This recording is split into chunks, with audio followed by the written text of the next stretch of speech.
السلام علیکم ورحمۃ اللہ وبرکاتہ۔ کیا آپ جانتے ہیں کہ ہماری اولاد صرف ہماری خوشی نہیں بلکہ اللہ تعالیٰ کی طرف سے دی ہوئی ایک امانت ہے۔ اللہ تعالیٰ قرآن مجید میں فرماتے ہیں یا ایھا الذین آمنوا قوا انفسکم واہلیکم نارا، اے ایمان والو اپنے آپ کو اور اپنے گھر والوں کو جہنم کی آگ سے بچاؤ۔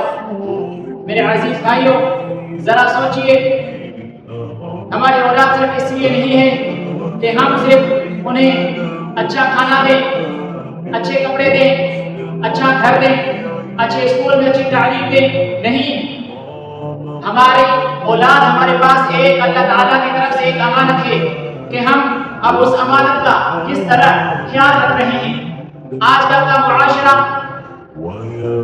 آپ لوگوں کے سامنے ہے، ہمارے معاشرے کی حالت آپ سب کے سامنے ہے۔ نوجوان اور ہمارے بچوں کے پاس موبائل، سوشل میڈیا اور آوارہ گردگی میں ہمارے بچے، ہماری اولادیں مگن ہو چکے ہیں۔ ذرا سوچیں، یہ اولاد تو اللہ تعالیٰ کی طرف سے ایک نعمت ہے، ایک امانت ہے۔ اب ہم اس امانت کو کس طرح جو ہے پرورش کر رہے ہیں اس امانت کی، ذرا سوچئے۔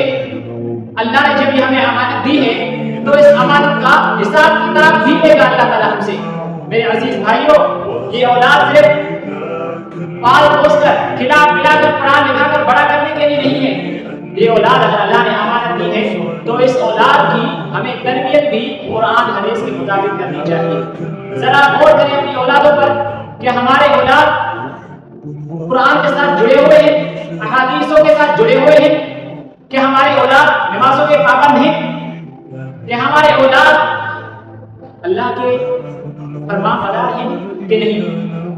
میرے عزیز بھائیوں، یہ اولاد اللہ تعالیٰ کی طرف سے ایک امانت ہے اور اللہ تعالیٰ اس امانت کے بارے میں ضرور حساب کتاب دے گا۔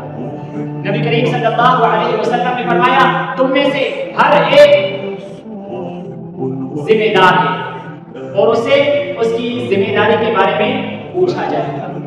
ذرا غور کریں کہ ہم کیا ہیں۔ ہم اپنی اولادوں کے اپنے گھر کے ذمہ دار ہیں اور ہم سے ہمارے گھر، ہمارے اولادوں کے بارے میں ضرور پوچھا جائے گا۔ اور ہم کیا جواب دیں گے اس وقت اللہ تعالیٰ کو کہ ہم نے اپنی اولاد کی کس طرح تربیت کی ہے۔ آج ہمیں پتہ ہی نہیں ہے ہمارا بچہ کس کے ساتھ گھوم رہا ہے، ہمارا بچہ کس کے ساتھ کھیل رہا ہے، ہمارا بچہ گھر سے باہر نکلتا ہے تو کن دوستوں کے ساتھ جا کے بیٹھتا ہے، کس معاشرے میں جا کے بیٹھتا ہے، کس گلی میں جا کے کھیلتا ہے۔ ذرا برابر بھی ہمیں اپنی اولادوں کی فکر نہیں۔ لیکن ایک بات یاد رکھو میرے